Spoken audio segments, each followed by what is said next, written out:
In most cases, a run of panels on a wall will terminate with a cut panel on at least one end of the panel run. In a situation where a run of panels terminates on both ends into a set of outside corners, the panels must be straight cut and joined in the middle of the panel run. The straight cut joint is commonly known as the butt joint. Start by measuring the panels and making the cuts. Put these panels together as they will meet on the wall. Notice that there will be a high point on both the left and the right side of the joint. Use a pencil to mark the height of the high points of the rocks relative to the opposite panel. Take the panels back down from the wall and put them on any surface from which you can rasp off the high point edges.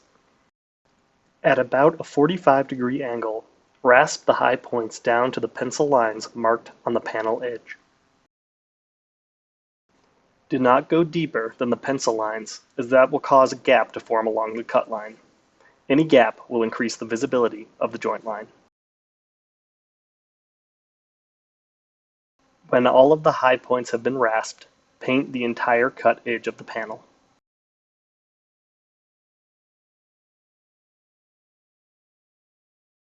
Apply the paint generously to the rasped surfaces and feather the paint out slightly to blend it with the adjoining surface color, as shown here.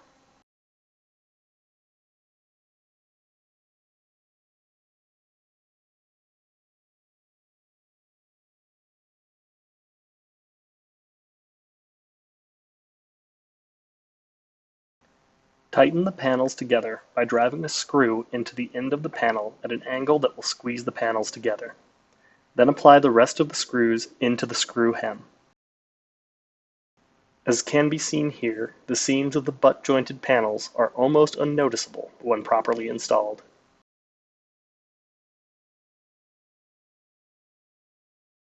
Download our NextStone app for help with project takeoffs and other installation help. We hope you found this installation video helpful. See our other videos in the NextStone classroom or on nextstone.com.